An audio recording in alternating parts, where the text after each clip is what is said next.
Ric Bucher, our weekly stop by, joining us in studio, covering the NBA since the early 90s.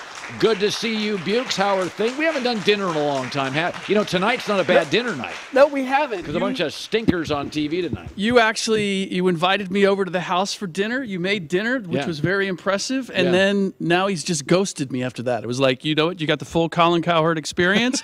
Introduced you to my daughter. That's it. I'm cutting you off. I don't know why that is, but let's go out tonight. It is. I haven't been out in a while. I haven't had a cocktail in a few days. Let's roll it tonight. Okay. Yeah, you look a little parched. Okay, so I said this earlier. Laker fans were like, man, that's ugly. And I'm like, no, it's kind of how they're going to win. Tough defense, get to the free throw line, hit your free throws. This is old LeBron, best AD I've seen in years, and then you cross your fingers. Yeah. I mean, Jared Vanderbilt had no points. They didn't want D'Angelo Russell near the ball late in the game. True. Last night is kind of how they're going to have to win, is it not? Yeah. No. We have a text string with the Speak crew, right? Yeah. And they were like, please don't give us I don't want to see another game like this. And I'm like, if you want the Lakers to advance, you got to see at least 4 more games like this because that's the only way that they're going to win. And LeBron was awful for the better part of the night. Yeah. He made 2 plays at the end, the 3 at the end of regulation, and then the drive and the kick to Dennis Schroeder for the big 3 in the corner. But other than that, I mean, they made their run to get back into the game in the third quarter when he was on the bench. Yeah. The mythology of LeBron James at this point is far greater than the reality of LeBron. He's still a very good player. In spurts. In spurts. Yeah. Now, are you going to be able to do that? So, essentially, LeBron closed out. He was the better closer than Mike Conley, Kyle Anderson, or an exhausted Anthony Towns. Yeah, Conley and Cat were great early. Yes. Great first half players. Yes. But you get to the fourth quarter, and the Lakers did dial up their defense, and they couldn't get a whistle going to the cup. People are like, why did they stop driving? Because when they drove, they weren't getting a whistle. So they started settling for jump shots, and Karl Anthony Towns was exhausted. So ultimately, the Lakers were good enough to beat the Timberwolves, which I expected them to be. It's just hard for me to imagine if that is their game, what we saw last night. And it mostly is. Let's be honest. It is, and it has been, right? And it's been good enough to beat the teams down the stretch that they faced. Average teams narrowly. At best. Yeah, right? A lot of Utah, Chicago, Orlando wins. Exactly. And Suns without KD. Exactly. That's not hating on the Lakers. That's just having a clear-eyed view of where their success has come from and grading their success. And again, the Memphis Grizzlies, you mentioned it earlier about youth not being served in the postseason, and that's my one concern about them is that they are a young team.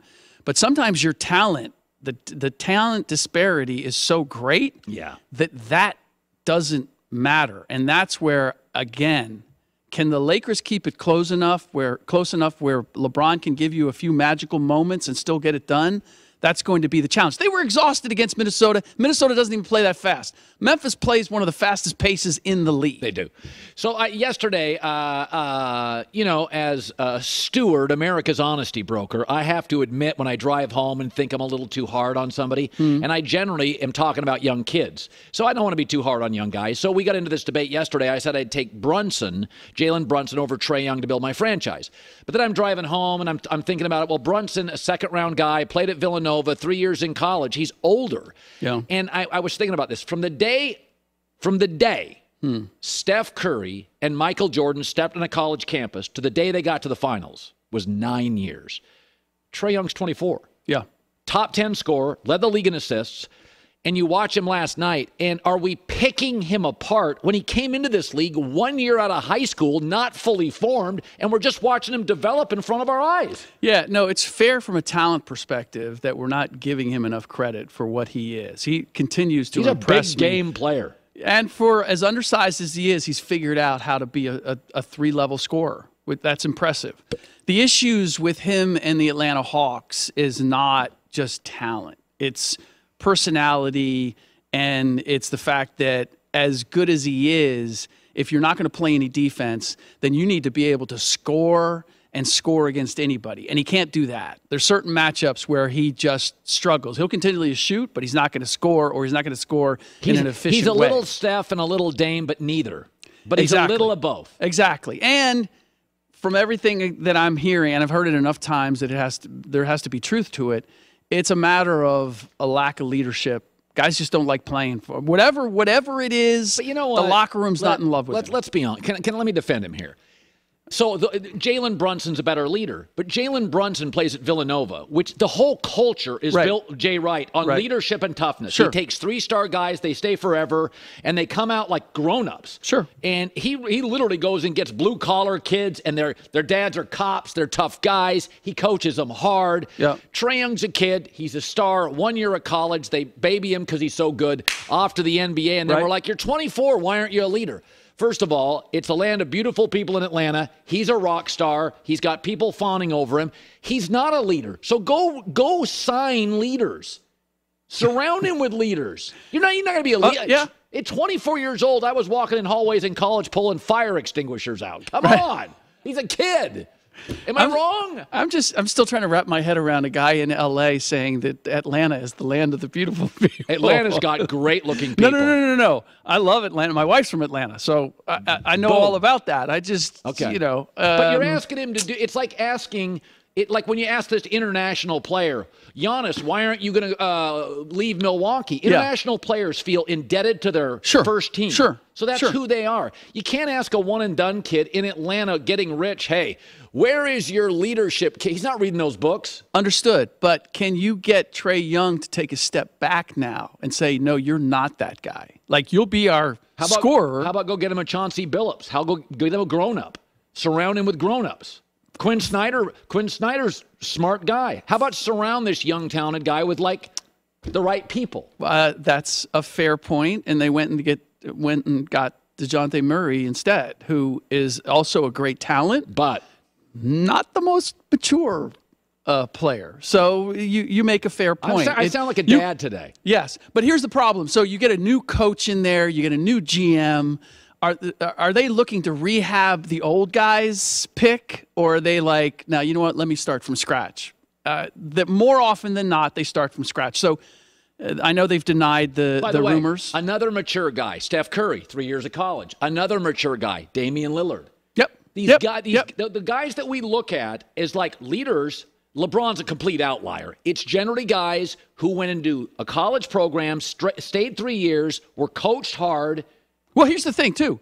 LeBron went to got his school in Miami. He wasn't a great – people are revisionist history now. You can ask anybody on those teams in Cleveland when LeBron first got there. He wasn't the leader of those teams. It was the veterans. James Jones was one of them. Yeah. Eric Snow, another. Like, people are going to laugh. They're going to Eric Snow, a leader. I'm telling you, they were the leaders. Then he went to Miami, and he watched Dwayne Wade, his buddy, firsthand, show him what it was to be a leader, and he learned, as he has. Like, I give LeBron all the credit in the world that he has evolved both in his game and his leadership and any number of fronts. Yeah. But we've got this, again, the mythology of LeBron as he came in whole, and he remains whole now, and it doesn't match reality. Yeah, well, Michael Jordan's got some mythology, too. I'm not arguing that. Okay. I'm just saying. That's why you didn't get We're talking about the present. For the second time. Yeah, clear. Okay. Apparently. Okay, so here's a question. So I'm going to throw this at you. Okay. You're a sage when it comes to the Warriors. Shawshank Redemption, by the way, is one of the movies you forgot. No, that's and Dennis Hopper in Hoosiers. You got to mention that when you're mentioning Hoosiers. Yeah, great movie. Yes. All right. Sorry to disrupt, but it's been bothering me since I was standing over there listening to this blue chip conversation. Good Lord. I mean, Blue Chip. That's a great movie. I'm not even sure if that's a good basketball movie. All right, so let me throw this out there. So we know the Draymond Jordan Poole clash created some chemistry issues. We know that. Yes. Steve Kerr was mad the video got out. Not sure he was mad about the punch. Poole is very immature. 100%. You hear constant shade thrown at him. If you listen to the comments, when Steve says, we played dumb tonight. Yeah.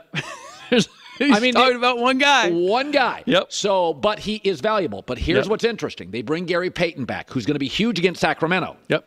He's a great defender, and De'Aaron Fox shut him down. Yep. So now Poole's numbers are going to shrink. Kuminga's been playing. Wiggins coming back. Kuminga's numbers coming down. So a team that's had a little bit of a chemistry imbalance, I think Kerr's got a lot on his plate here.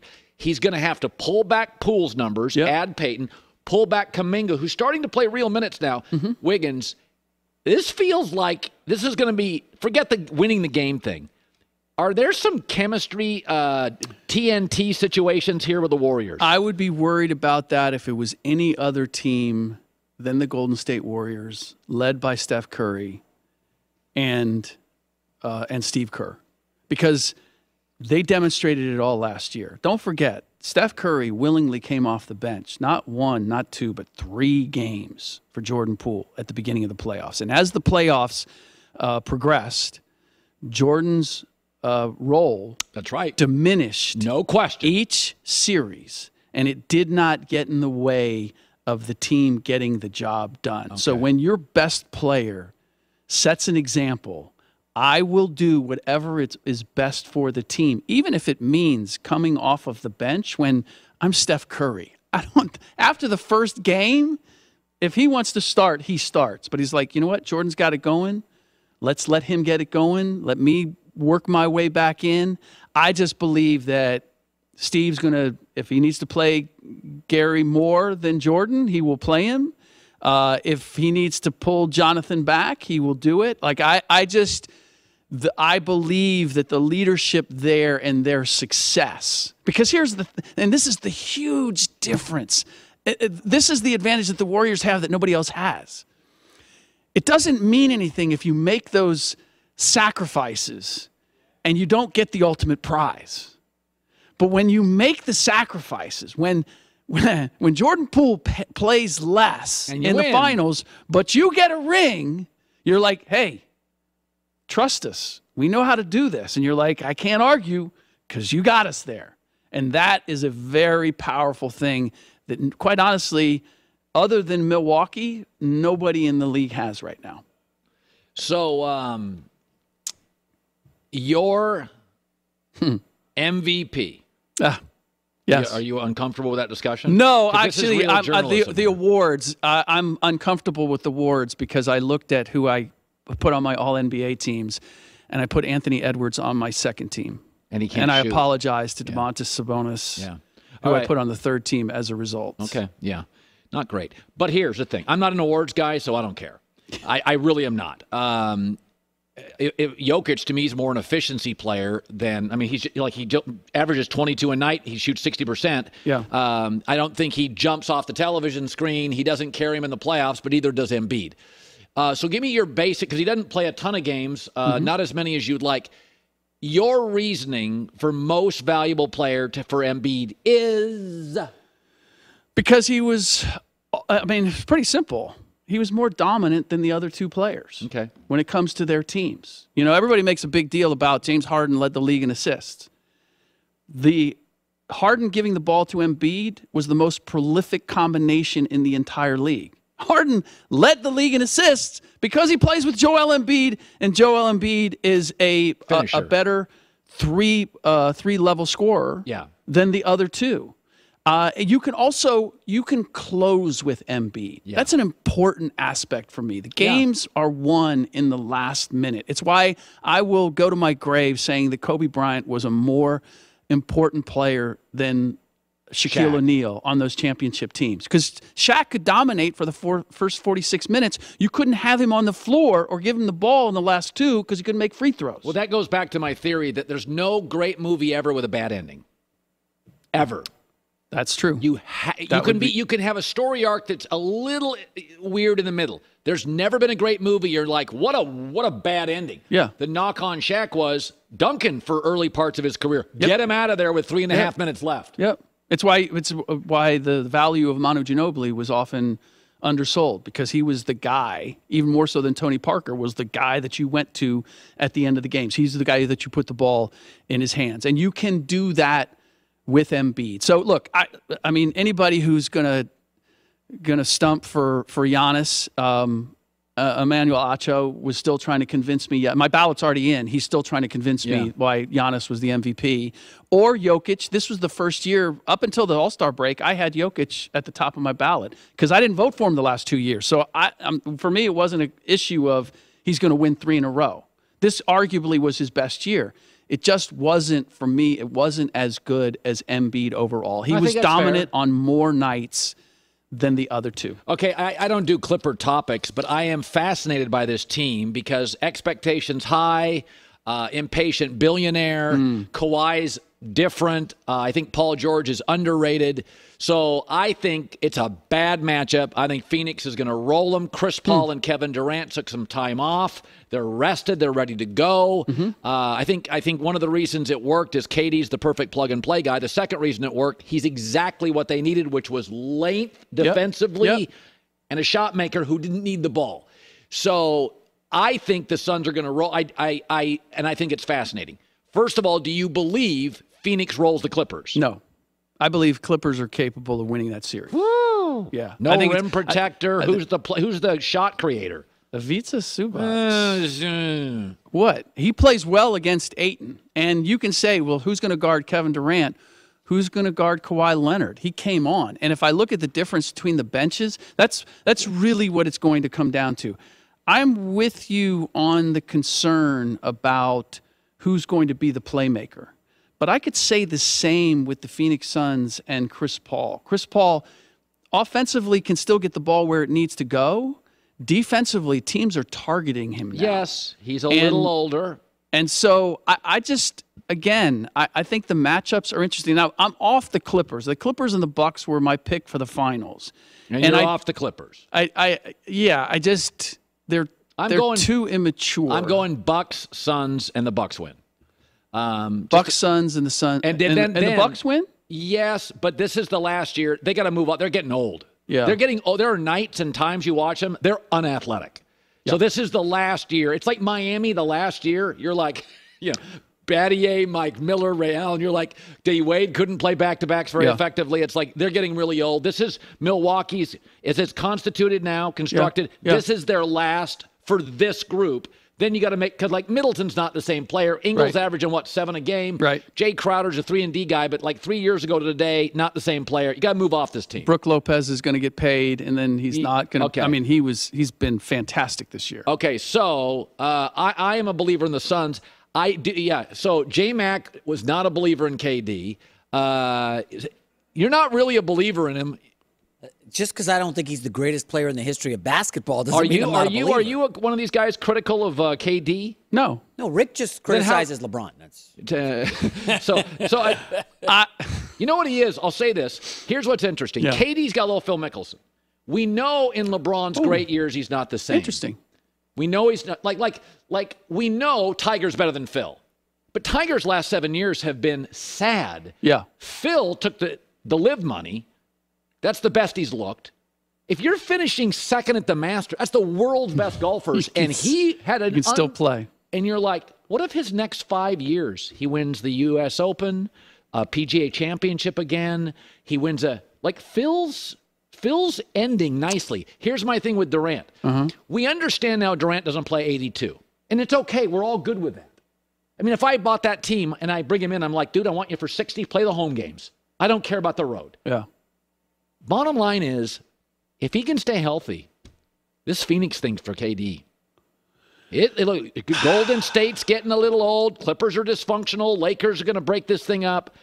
We don't trust Denver. You just don't trust this Phoenix thing. I don't, because, one, they have no bench, and they gave up a ton of assets to get Durant.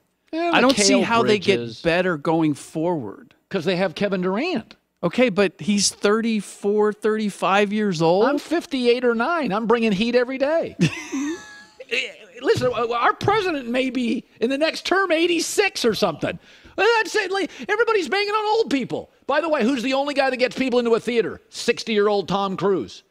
Who was the best player on the floor last night? 109-year-old LeBron James. Hey, you guys are all banging on old guys. Yesterday, he reduced Dr. J to a role player in the ABA. You know what? I fell upon the Expendables. Have you seen that? Expendables has every old action star you could possibly want, including Sly Stallone, right? It is what a horrific movie. Just because they were once good and they have big names. And I'm not look, I love Stallone movies. You don't buy. Let's go back to Kevin Durant. I'm going to put you on the spot. Okay. I think it's not Kevin Durant. By the way, it's not Kevin Durant that I don't believe in with the Suns. It's everything else. Yeah. I'm not sold on Devin Booker and stepping up in the place of Chris Paul. Like, who's the leader of that team? Because Chris Paul has reached his expiration date. Time out. Like, he won't be. I would be shocked if he's on that team next year. Okay, that's fine. I don't need him on the team next year. I need him now. Who's? Well, you make a move. Oh, no, wait a minute. But you were saying that you believe in the Suns now I and believe moving in Monty forward. Williams. I believe in Kevin Going Durant. forward. Like, you believe that they're going to be like the next. If I get DeAndre Ayton, Kevin Durant, Monty Williams, Devin Booker, Chris Paul, maybe his last year. Maybe if Chris Paul comes back last year of the contract, you're like, we need you to play 52 games. Make him in the home ones. Don't ever play. Don't play back-to-backs. I don't know. His toughness and leadership and smarts is hard to duplicate. I don't have a problem saying that they have a shot at winning it this year. I'm leaning Golden State right now to come out of the West. Oh, boy. But Phoenix, this is Phoenix's last best chance. I'd say the same for Golden State. One of those teams is going to grab. Listen, this owner for Phoenix, he's going to go over the salary cap. He's going to do a Joe Lacob. Yeah, but you know what? But the new collective bargaining agreement penalizes teams for going over the cap in a way that they have not previously. Like how? In that you just can't, like the Warriors would not have had the wherewithal to sign Dante DiVincenzo. Dante DiVincenzo is not going to play in the playoffs if Gary Payton's playing big minutes. But Dante was an important part of you know what? I disagree. Dante is an important part of this team. I like him, but he's not. Where are his minutes in the playoffs? But those, again, if you're talking about winning championships, it's not your first 3 players. It's not your 4 players. It's like, how good are your 7th and 8th players? Oh, those guys don't matter. Those guys matter if you're talking about winning championships. You know that. We're going to have a deeper discussion about this over dinner. Okay. What are you doing tonight? I don't know. I might be busy, but I'll see. I got to talk to my people.